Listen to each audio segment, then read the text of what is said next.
Okay, तो last में हम लोगों ने ये प्रोग्राम देखा था, तो इस प्रोग्राम का क्या आउटपुट होना चाहिए?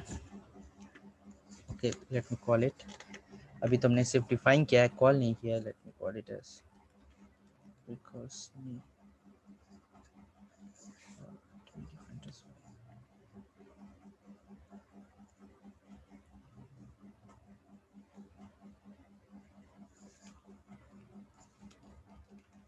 Okay, so what should be the output of this program? Analyze कीजिए थोड़ा। तो 6 आएगा। ओके, 6 आएगा, ठीक है। Vinay, Saud,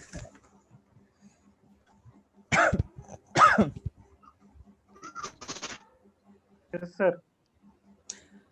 yes sir. S क्या होना चाहिए आउटपुट? 6 ही होगा सर।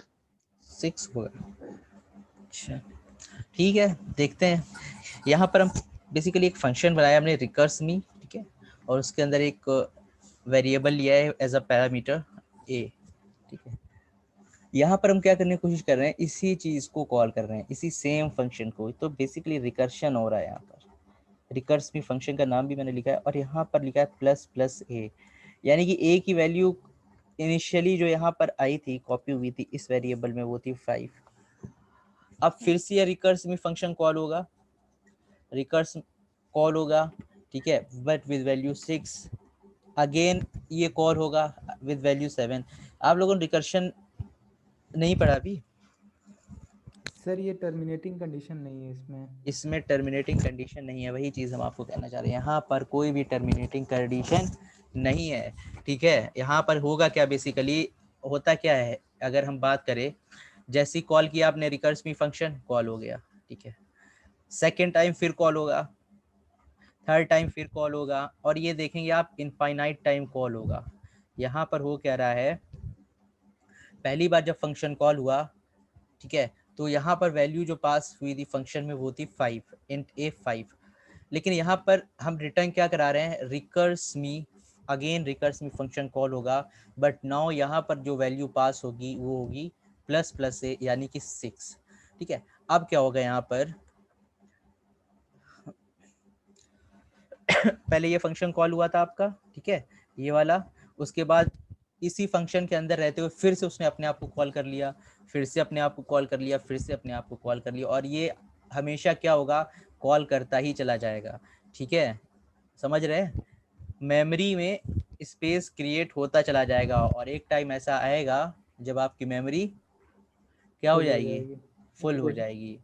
ओके, यहाँ पर क्योंकि यहाँ पर कोई भी टर्मिनेटिंग कंडीशन नहीं है। टर्मिनेटिंग कंडीशन अगर होती तो क्या होता, हमारा प्रोग्राम जो है बेसिकली हमारा कोई भी, मान लीजिए यहाँ पर टर्मिनेटिंग कंडीशन हमने दी हुई थी, और टर्मिनेटिंग कंडीशन इस फंक्शन कॉल पे आकर, ठीक है, टर्मिनेटिंग कंडीशन सेटिस्फाई हो जा रही, तो अब क्या होगा, ये फंक्शन आपका जो है ख़त्म हो जाएगा। उसके बाद ये फंक्शन आपका ख़त्म हो जाएगा। इस तरीके से ये सारे फंक्शंस जो है ख़त्म होते चले जाएंगे, ठीक है। तो रिकर्शन में होता क्या है, कुछ सर्टेन टाइम तक, जब तक कोई टर्मिनेटिंग कंडीशन मीट ना हो जाए, ठीक है, तब तक आपका फंक्शन कॉल होता रहता है, रिकर्शन होता रहता है, ठीक है। जैसे टर्मिनेटिंग कंडीशन मिलती है, वो अपने आप को बैक ट्रैक करना चालू कर देता है फंक्शन, यानी रिटर्न करता है और ख़त्म हो जाता है अपने आप, ये समझिए, ठीक है। सिंपल सा एग्जांपल आप इसको ऐसे समझ लीजिए। Okay, let me think about a real life example.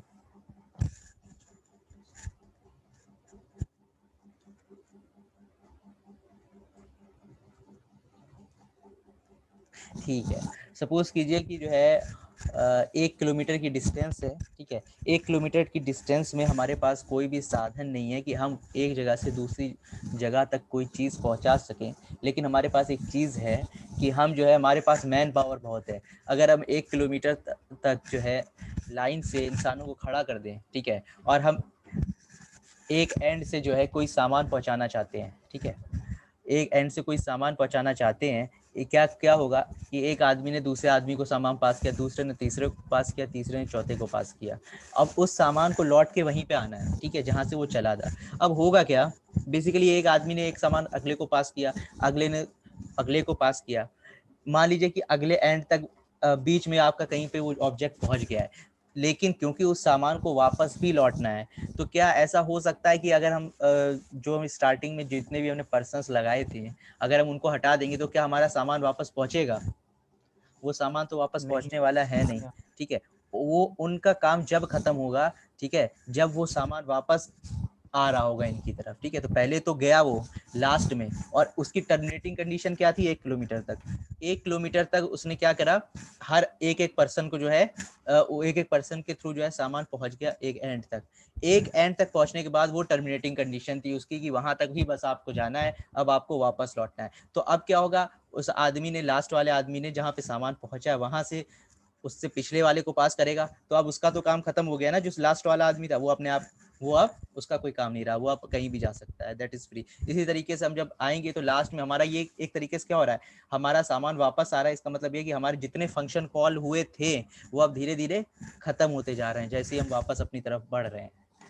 I think that's a very big topic, इस पे बात करेंगे। हालांकि ज़्यादा कठिन नहीं, बहुत ईजी चीज़ है ये, ठीक है। रिकर्शन पे देखते हैं कभी टाइम मिलता है तो। फिलहाल यहाँ पे क्या होगा, आपकी मेमोरी जो है एक टाइम पे फुल हो जाएगी, और यहाँ पर एक okay very big error, okay okay. यहाँ पर आप एक और आप जो है एक्सेप्शन देख रहे हो, इसे हम बोलते हैं स्टैक ओवर फ्लो एरर, ठीक है। तो ये भी एक बेसिकली क्या है, आपका एक्सेप्शन है, ठीक है। वही हम आपको बताने की कोशिश यहाँ पर कर रहे हैं कि ये जो है आपका इस यहाँ पर भी जो है आपके एक्सेप्शन जनरेट हो सकता है, ठीक है। अब हमने यहाँ पर ट्राई कैच ब्लॉक की बात कर लेते हैं। Let me define stack overflow error भी आप लोगों ने देख ही लिया है। अब यहाँ पर हम बात कर लेते हैं ट्राई कैच ब्लॉक की। तो बेसिकली ट्राई कैच ब्लॉक का यूज़ क्या है कि अगर कहीं पे एक्सेप्शन जनरेट हो रहा है तो हम उसको हैंडल कर सकें। तो कैसे हैंडल करना है, let me create an object of class scanner, new scanner system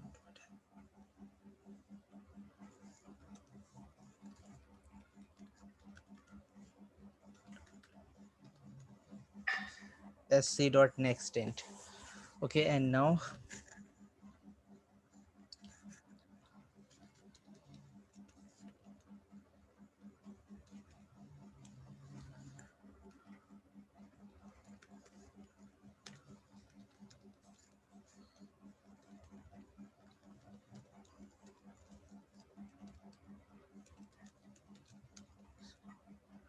okay, so this is our program.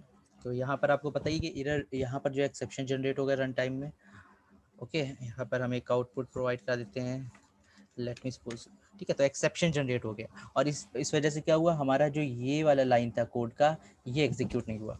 तो अब कैसे इसको हैंडल करना है, हम क्या करेंगे, यही कोड को, ये जो आपका पूरा कोड है, इसको रैपअप कर देंगे ट्राई ब्लॉक के अंदर, ठीक है। इस चीज़ को हम क्या करेंगे, ट्राई लिखेंगे, ठीक है। एक ट्राई ब्लॉक होगा बेसिकली हमारा, और एक यहाँ पर कैच ब्लॉक होगा। बताते हैं कैच का मतलब यहाँ पे क्या है। आप लोगों ने ट्राई कैच ब्लॉक पढ़ा होगा किसी ना किसी प्रोग्रामिंग लैंग्वेज में, आई थिंक।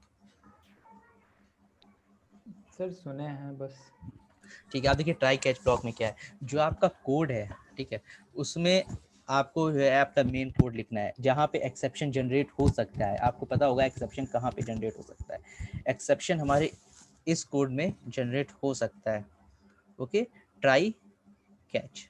अब आप देखिए यहाँ पर एक्सेप्शन, कौन सा एक्सेप्शन जनरेट हो सकता है, यहाँ पर कौन सा एक्सेप्शन जनरेट हो सकता है,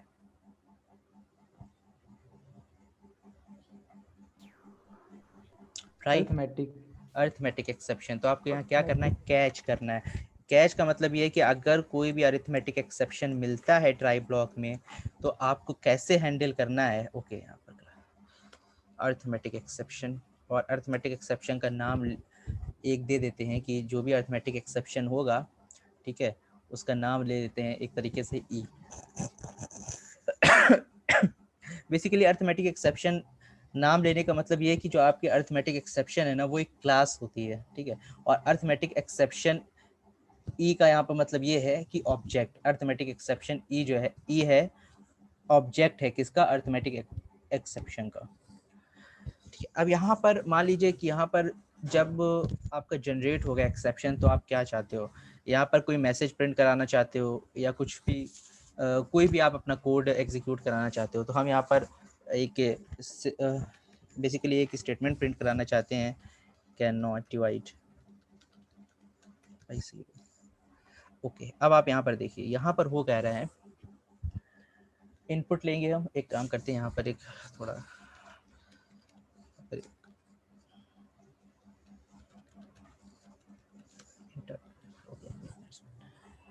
यहाँ पर अगर जैसे ही आपका जो एक्सेप्शन जनरेट होगा, ये कैच ब्लॉक क्या करेगा, अगर जो एक्सेप्शन जनरेट हुआ है वो अर्थमेटिक एक्सेप्शन होगा तो ये सेट ऑफ कोड रन होगा जो भी आप कैच ब्लॉक के अंदर लिखोगे। Let me run this program and see the output. Let me enter number 0. Okay. अब आप यहाँ पर देखें, यहाँ पर आप देखो तो इंटर नंबर, आपने जैसे ही नंबर 0 इंटर किया है, यहाँ पर एक कैच जो है, यहाँ पर आप देख रहे हो कैच के जैसे अरिथमेटिक एक्सेप्शन जनरेट हुआ तो कैच ब्लॉक ने उसको कैच किया, यानी उस एक्सेप्शन को कैच किया है, और जो भी मैसेज यहाँ पर प्रिंट होना था, जो भी मैसेज आपने यहाँ पर लिखा है वो प्रिंट हो रहा है। बट यहाँ पर एक चीज़ यहाँ पर गौर करने वाली बात यह है कि ये ट्राई ब्लॉक वहाँ पे ख़त्म हो जाता है जहाँ पर आपका एक्सेप्शन जनरेट हो रहा है। सो मेक श्योर कि आप जो है वो कोड लिखो ट्राई ब्लॉक के अंदर सिर्फ जो एक्सेप्शन जनरेट कर सकता हो, या जहाँ से आपको लग रहा है कि एक्सेप्शन जनरेट हो सकता है, ठीक है, तो आपको सिर्फ वही कोड इसके अंदर लिखना है। तो आप जो है कैच के अंदर जो है अपना जैसी कोई एक्सेप्शन जनरेट हुआ तो आप कोई भी मैसेज दे सकते हो, या फिर आप अपना खुद का कोई भी कोड लिख सकते हो। एक काम करते हैं, इस एक लाइन बाहर लिख लेते हैं, तो आपको क्या लगता है क्या आउटपुट होगा यहाँ पे? ट्राई कैच ब्लॉक हो गया ये आपका, ओके। और अब आपने क्या किया है, यहाँ पर एक स्टेटमेंट प्रिंट कराया है, तो क्या आउटपुट होगा इसका?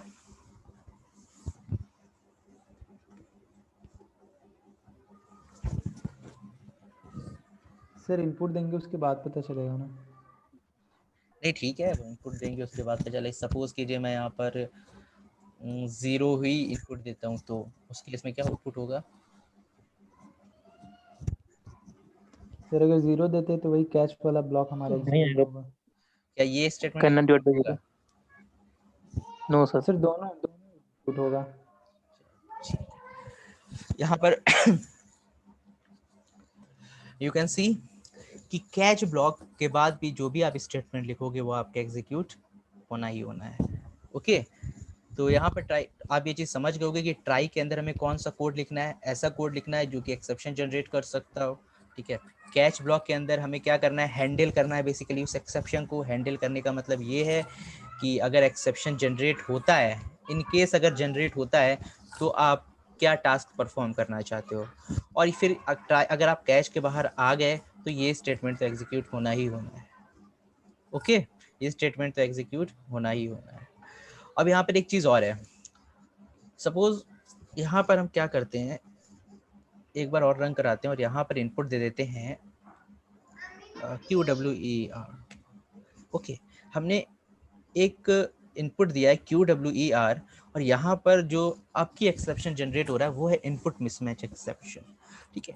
We are trying to get a integer, ठीक है। यहाँ पर आप देख रहे हो, यहाँ पर इंटीजर लेने की हम कोशिश कर रहे हैं, बट यूज़र यहाँ पर इनपुट कर रहा है एक स्ट्रिंग, ठीक है। तो इसको, इस एक्सेप्शन को आप बोलोगे इनपुट मिसमैच एक्सेप्शन। तो इसे कैसे हैंडल करें? यहाँ पर तो कैच ब्लॉक में आपने अरिथमेटिक एक्सेप्शन ई लिख लिया है, तो आप मल्टीपल कैच ब्लॉक का यूज़ कर सकते हो, ओके। आप मल्टीपल कैच ब्लॉक का यूज़ कर सकते हो, जैसे इनपुट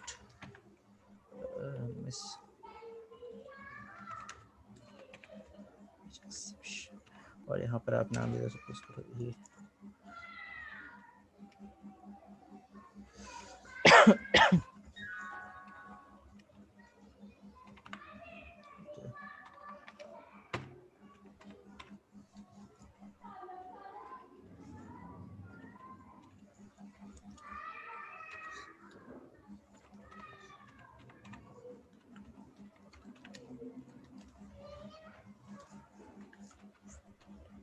अब यहाँ पर अगर आप देखो तो इनपुट मिसमैच एक्सेप्शन के अंदर एक अंडरलाइन आ रही है, इसका अंडरलाइन आ रही है, तो बेसिकली आपको यहाँ पर कुछ चीज़ें इंपोर्ट करनी है, ओके। जब आप इसको, ओके, आई थिंक कुछ मिस्टेक कर दिया है। ओके, इंपोर्ट की जरूरत नहीं, यहाँ पर स्पेलिंग मिस्टेक है। ठीक है, input mismatch exception e, again Peter typing mistake.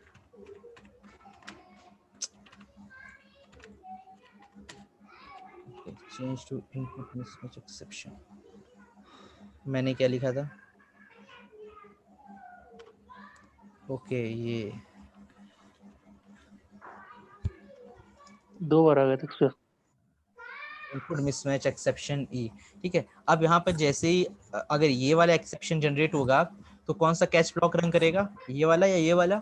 2 catch block हैं। ठीक है, तो जो भी प्रॉपर कैच ब्लॉक होगा यहाँ पर, उस एक्सेप्शन को ध्यान में रखते हुए वो वाला कैच ब्लॉक आपका एग्जीक्यूट होगा। Okay, late me run it again. Okay, please input in correct format.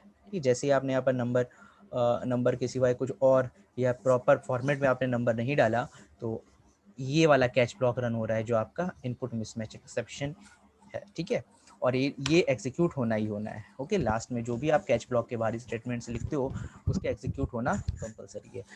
Compulsory नहीं मतलब होगा ही होगा। ठीक है, अब यहाँ पर देखिए, अब ऐसा सिनेरियो हो सकता है कि भाई हम हर चीज़ के लिए तो एक्सेप्शन डिफाइन नहीं करने वाले हैं कि अरिथमेटिक एक्सेप्शन हो रहा है उसके लिए अलग कोड लिखा है, इनपुट मिसमैच एक्सेप्शन हो रहा है उसके लिए हमने अलग कोड लिखा है। ठीक है, तो आप एक क्या कर सकते हो, एक जनरल कोड लिख सकते हो कोई भी एक्सेप्शन। ओके, जनरल कोड लिख सकते हो कोई भी एक्सेप्शन हो। जनरल देखिए, एक चीज ध्यान रखिएगा, प्रोग्रामिंग की लैंग्वेज में जनरल का मतलब ये से जेनेरिक क्लास। जेनेरिक क्लास, यहाँ पर जो ये क्लास देख रहे हो आप, अरिथमेटिक एक्सेप्शन क्लास है। ये जो आप देख रहे हो इनपुट मिसमैच एक्सेप्शन, ये भी एक क्लास है। ओके, तो इनकी एक जेनेरिक क्लास भी है। जेनेरिक क्लास का मतलब क्या? जेनेरिक क्लास का मतलब आप ये समझो कि एक पेरेंट क्लास है कोई, इनहेरिटेंस में थोड़ा आते हैं। ठीक है, let's roll back to the inheritance. जब आप इनहेरिटेंस करते थे तो ऐसा हो सकता था कि एक पेरेंट क्लास हो, ठीक है, और एक चाइल्ड क्लास हो। और ऐसा भी हो सकता था कि 2 चाइल्ड क्लासेस हैं और एक ही क्लास को इनहेरिट कर रही है, पेरेंट क्लास। मेरा क्या कहने का मतलब है कि एक क्लास ए है, एक क्लास बी है, दोनों अलग अलग क्लासेस हैं और दोनों अलग अलग क्लासेस एक ही क्लास से इनहेरिट कर रही हैं। ठीक है, ऐसा हो सकता है जावा में। ओके, ये पॉसिबल है। ओके, ये चीज समझ में आ रही है हम क्या कहने की कोशिश कर रहे हैं? 2 अलग अलग क्लासेस हैं और दोनों क्लासेस का पेरेंट क्लास सेम है।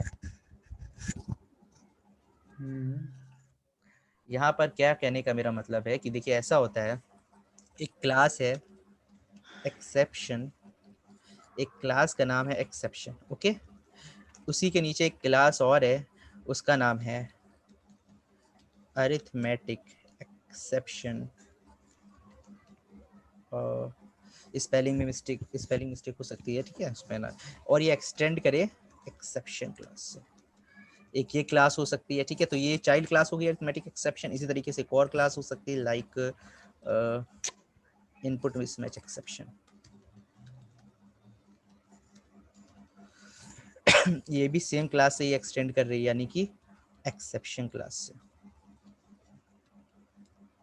तो यहाँ पर क्या है, 2 अलग अलग क्लासेस हैं और दोनों क्लासेस का जो पेरेंट क्लास है वो सेम है। तो हम ये कहते हैं कि ये जो क्लास है आपकी एक्सेप्शन, ये जेनेरिक क्लास है। ठीक है, ये दोनों क्लास एक स्पेसिफिक हो गई। ठीक है, ये अरिथमेटिक एक्सेप्शन की क्लास हो गई, ये इनपुट मिसमैच एक्सेप्शन की क्लास हो गई। लेकिन ये क्लास जो है एक्सेप्शन है जो कि जेनेरिक है। ठीक है, जेनेरिक का मतलब किसी भी एक्सेप्शन को हैंडल कर सकती है। आप क्या करो, यहाँ डिफरेंट एक्सेप्शन के लिए आपने अलग अलग कैच ब्लॉक लिखा है। ठीक है, मल्टीपल कैच ब्लॉक्स आप लिख सकते हो। ट्राई ब्लॉक एक ही होगा, ध्यान रखिएगा, नहीं कि ट्राई ब्लॉक भी आप डिफरेंट कर दे रहे हो। You can have multiple catch blocks only. तो आपको क्या करना है, यहाँ पर कैच ब्लॉक हटा दीजिए। अगर आपको एक जेनेरिक एक्सेप्शन हैंडल करना है तो आप क्या करो, कैच लिखो, यहाँ पर अब सिर्फ आप लिखो एक्सेप्शन ही, सिंपल। कोई भी एक्सेप्शन हो इसको हैंडल कर लेगा। और यहाँ पर आप कोई मैसेज लीव कर दो like error something went wrong. आपने लिख दिया something went wrong. Okay, now let me run this program, enter a number. Okay, अभी कोई, क्योंकि अभी हमने कुछ भी ऐसा किया नहीं है कि जिसकी वजह से एक्सेप्शन जनरेट हो, तो 1 और उसके बाद आपका ये जो है आउटपुट सिस्टम प्रिंट एलन 100 बाई नम किया हुआ है, तो 100 बाई 1 इज 100 और क्योंकि कोई भी एक्सेप्शन नहीं जनरेट हुआ तो कैच ब्लॉक तो एग्जीक्यूट होगा नहीं, लास्ट वाला स्टेटमेंट बचा है वो एग्जीक्यूट हो रहा है. But now let me produce some exception by giving input as 0. Okay, अब आप यहाँ पर देखो 0 कौन सा एक्सेप्शन होना चाहिए था बेसिकली. ये जब हम यहाँ पर 0 दे रहे थे तो कौन सा एक्सेप्शन जनरेट होना चाहिए था. Can not divide by 0. उसको हम बेसिकली अरिथमेटिक एक्सेप्शन बोलते हैं. ठीक है, क्लास में उसको अरिथमेटिक एक्सेप्शन बोलेंगे. यहाँ पर आपने जो एक्सेप्शन के लिए कोड लिखा है कैच ब्लॉक के अंदर, ये कोई भी एक्सेप्शन को कैच कर सकता है, जरूरी नहीं कि वो अरिथमेटिक एक्सेप्शन को ही कैच करे. ठीक है, ये जेनेरिक कोड है, जेनेरिक एक्सेप्शन है. आप कोई भी अगर कोई भी एक्सेप्शन जनरेट हो रहा है जस्ट राइट लाइक दिस, तो आपका एक्सेप्शन हैंडल हो जाएगा. अच्छा, यहाँ पर एक और हम काम करते हैं, यहाँ पर सिस आउट और यहाँ पर लिख देते हैं ई डॉट प्रिंट स्टैक ट्रेस. बताते हैं अभी इसको.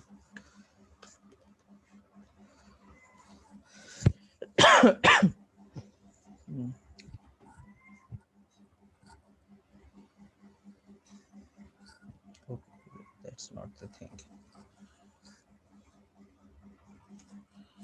ई डॉट प्रिंट स्टैक ट्रेस. ठीक है, बेसिकली ये एक ऑब्जेक्ट है. ठीक है, और प्रिंट स्टैक ट्रेस जो है उसके अंदर का मेथड है जो कि आपको बताया गया कि मतलब कि एक्सेप्शन बेसिकली कहाँ पे हो रही है. यानी कि जब हमारे इंस्ट्रक्शन, जब हमारे प्रोग्राम के इंस्ट्रक्शंस एग्जीक्यूट हो रहे थे तो कैसे कैसे हो रहे थे और कहाँ प्रॉब्लम आती है. ठीक है, तो बेसिकली ये प्रिंट स्टैक ट्रेस का काम होता है जब आप डिबगिंग करोगे अपने प्रोग्राम की. यहाँ पर हम इसको एग्जीक्यूट करते हैं. ओके,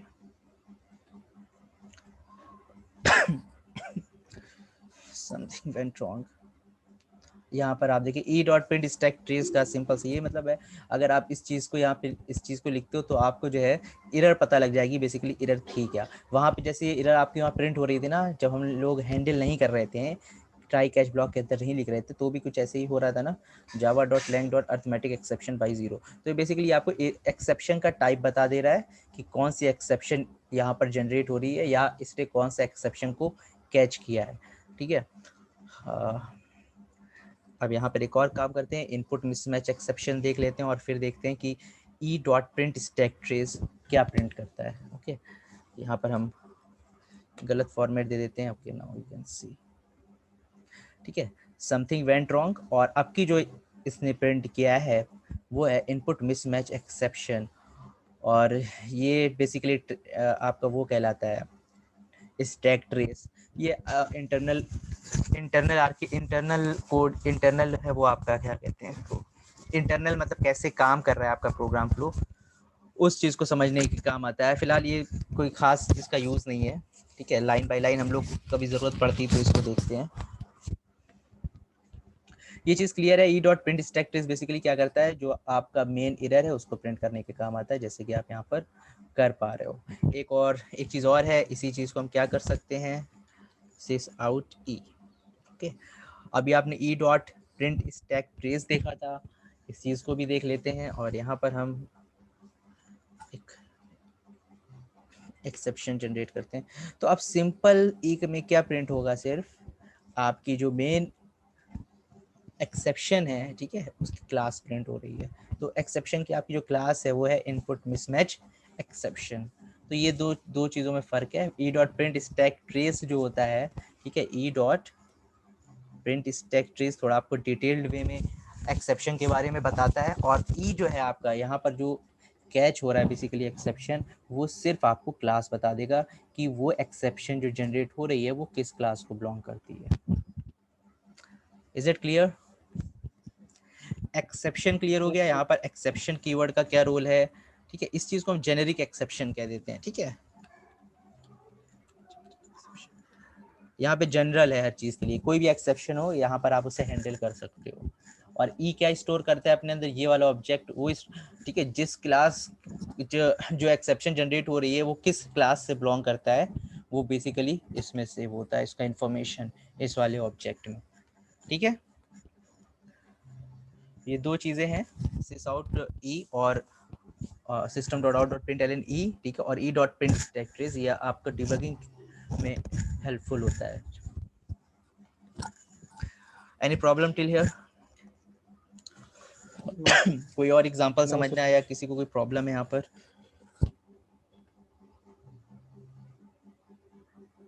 ओके, तो ये जो आप एक्सेप्शंस देख रहे हो, ये एक्सेप्शन जो है इन्हें हम कहते हैं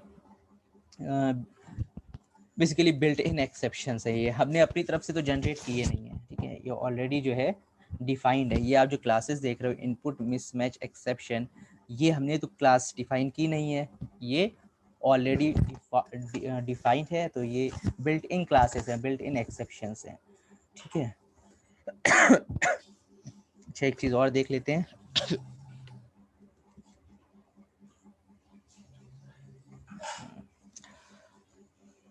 ठीक है, ये इसी कोड को, इस सेम कोड को यहाँ लिख देते हैं। इसकी हमने पोजीशन चेंज कर दी। ओके, इसकी जब हमने पोजीशन चेंज की तो now you can see that there is error. और एरर क्या आपकी आ रही है? Syntax error. क्या सिंटैक्स एरर है? कि अगर आप ट्राई ब्लॉक लिख रहे हो, उसके नीचे कैच उसके ब्लॉक just होना बाद. चाहिए, जस्ट बाद, ठीक है। ये नहीं कि कोई स्टेटमेंट है बीच में देन उसके बाद कैच ब्लॉक है। बट व्हाट अगर सर हम इसका मतलब सर, हेलो, बोलो। इसका मतलब ये हुआ ना कि अगर कोई एरर आता है तो तुरंत पहले उसको हम हैंडल करते हैं, उसके बाद उसके आगे हम बढ़ते हैं. हाँ, उसको हमें हैंडल करना ज़रूरी है, ठीक है। लेकिन एक काम और देखिए यहाँ पर, अगर आप सिर्फ ट्राई ब्लॉक भी यहाँ पर लिख रहे हैं तो ध्यान रखिएगा, it will generate error. Try के साथ आपका कैच का होना बहुत ज़रूरी है। दे कम इन पेयर्स, ठीक है, पेयर्स में रहेंगे दोनों। ये चीज़ ध्यान रखिएगा, दोनों को जुदा करने की कोशिश ना कीजिएगा कि बीच में कुछ और आपने स्टेटमेंट यहाँ पर लिख दिया है, बुरा मान सकते हैं ट्राई कैच ब्लॉक। ओके, सो एक प्रोग्राम का आप लोग मुझे आउटपुट बताइएगा। इस पूरे कोड को हम यहाँ से डिलीट कर देते हैं।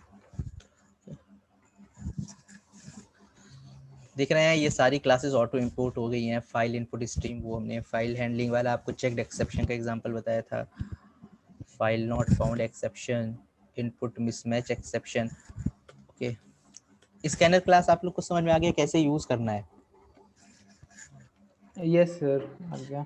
ठीक है, देखिए अब यहाँ पर एक चीज़ और है, जैसे मान लीजिए आपको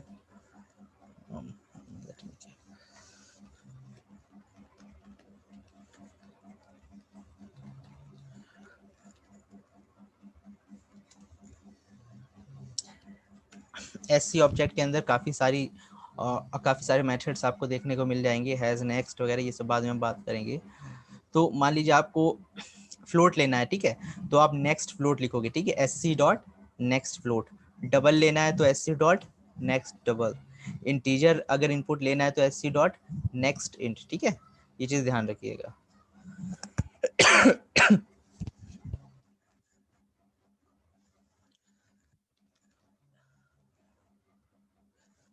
एससी डॉट नेक्स्ट लाइन जो है आपका स्ट्रिंग लेने की, स्ट्रिंग जब आप इनपुट लेना चाहते हो तब आप जो है इसका यूज़ करोगे, तब ये हेल्पफुल होता है। ओके, तो इसका हमें आउटपुट बताइए आप लोग क्या होगा। आई एम जस्ट ट्राई,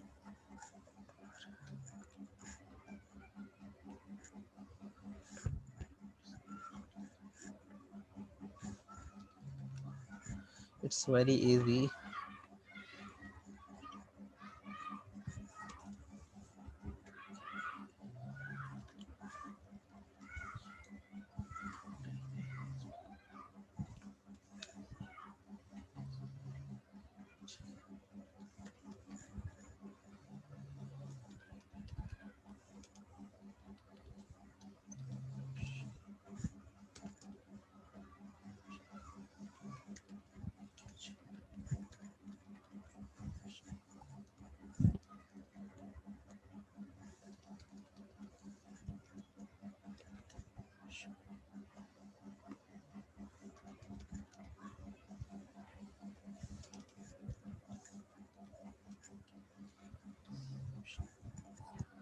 ठीक है, what should be the output of this program?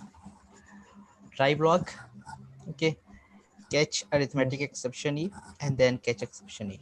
Multiple catch block, okay, as single try block. Sir AME होगा. AME होना चाहिए. ओके. रिमेंबर कि एक्सेप्शन क्लास जो है पेरेंट क्लास है अरिथमेटिक एक्सेप्शन की. तो दो कैच ब्लॉक हैं. ओके ठीक है. AME. ओके यहाँ पर देखिए इस चीज़ ध्यान रखिएगा कि अगर आपने जो है मल्टीपल कैच ब्लॉक यहाँ पर डिफाइन कर रखे हैं, ठीक है, तो जो catch block first time satisfy कर जाएगा, ठीक है, वो रन होगा. अब यहाँ पर देखिए इसी चीज को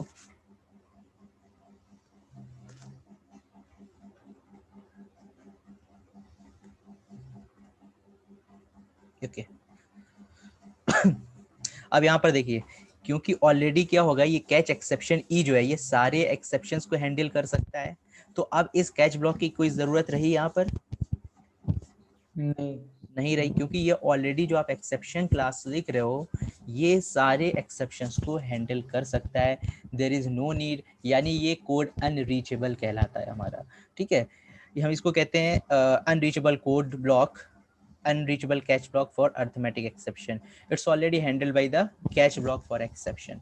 तो अगर आप जो है exception class exception यूज कर रहे हो कैच ब्लॉक में, ठीक है, जेनेरिक क्लास यूज कर रहे हो, तो फिर आगे आपको सारे कैच ब्लॉक हटाने पड़ेंगे, कोई फायदा नहीं है. ठीक है, बट ऐसा क्यों था कि यहाँ पर जब हम इसको नीचे लिख रहे थे तो ये कोई एरर नहीं जनरेट कर रहा था.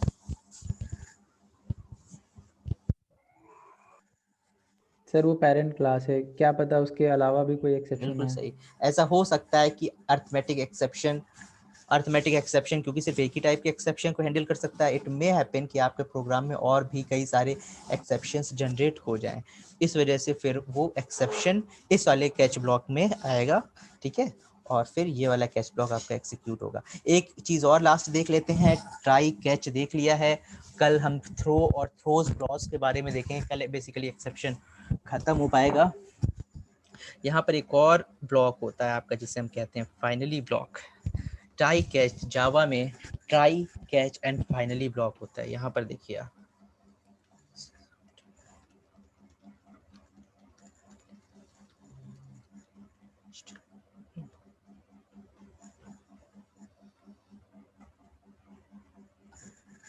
तो जब आपका एक्सेप्शन हैंडल हो गया है तो फाइनली ब्लॉक जो है आपका एग्जीक्यूट हो रहा है. फाइनली ब्लॉक को इससे फ़र्क नहीं पड़ता है कि आपके प्रोग्राम में एक्सेप्शन है कि नहीं है, इट विल एग्जीक्यूट ऑलवेज. ठीक है, फाइनली ये आपका एग्जीक्यूट होना ही होना है. यहाँ पर जैसे कि यहाँ पर मैं लिख देता हूँ 12/5. तो यहाँ पर भी अगर यहाँ पर क्योंकि कोई एक्सेप्शन जनरेट हो नहीं रही है तो कैच ब्लॉक का यूज़ है नहीं कोई यहाँ पर फिलहाल इस सिनेरियो में, तो फाइनली ब्लॉक आपका एग्जीक्यूट होना ही होना है. तो जावा में बेसिकली 3 ब्लॉक होते हैं. ठीक है, ट्राई कैच फाइनली, ये आपका जावा का सिंटैक्स एक्सेप्शन हैंडलिंग का. ठीक है, ये अभी भी हमने जितने भी एक्सेप्शन देखे हैं वो चेक्ड एक्सेप्शन है या फिर अनचेक्ड एक्सेप्शन है. सर ये सारे चेक्ड हैं. सारे चेक्ड एक्सेप्शंस हैं. Why checked? बिकॉज सर ये रन टाइम, ये कंपाइल टाइम पे हमारा एरर बताता है. नहीं तो हमें तो कंपाइल टाइम पे एरर नहीं बताया. देखिए हम यहाँ पर 12/0 कर दे रहे हैं, हमें तो नहीं पता लग रहा है कंपाइल टाइम एरर. सर ये अनचेक्ड एरर है. सॉरी, ये अनचेक्ड जितने भी अभी हम एक्सेप्शन देख रहे हैं जहाँ पे कंपाइलर हमको फोर्स नहीं कर रहा है ट्राई कैच ब्लॉक लिखने को, वो सारे के सारे अनचेक्ड एक्सेप्शन है. मैंने कहा था ना, आपको एग्जांपल दिया था फाइल हैंडलिंग वाला अभी.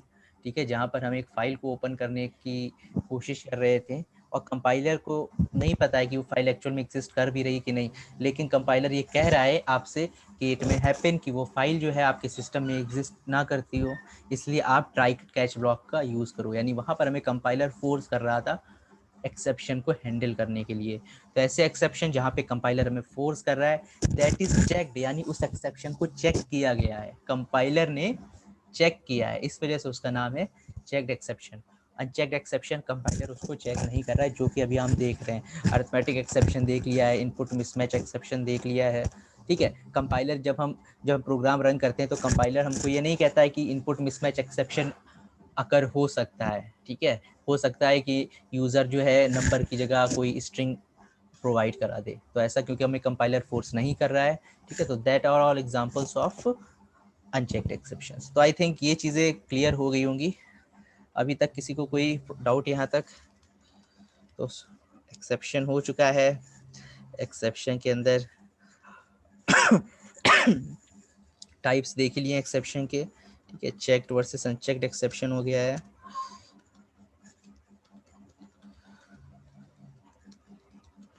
And I think try, catch and finally block. Okay, I think इतना आज के लिए काफ़ी है। कल जो है थ्रो, अब जो बाकी रह गया है वो आपका थ्रो हो गया है एंड थ्रोस क्लॉज रह गया है। उसके बाद ये आपका एक्सेप्शन हैंडलिंग भी जो है ख़त्म हो जाएगा। Then we will move to collections, और ये जो है हमारा जावा का एंडिंग होगा यहाँ पर। उसके बाद जो है हम जावा डेटाबेस कनेक्टिविटी में आएंगे, ठीक है, JDBC में। बट आई थिंक उससे पहले हमें एक बार MySQL, एक दिन MySQL को भी देना पड़ेगा इस चीज़ को समझने के लिए। ओके, ठीक है, आज का फिर सेशन यहीं पे ख़त्म करते हैं। किसी को कोई डाउट है तो यू कैन आस्क।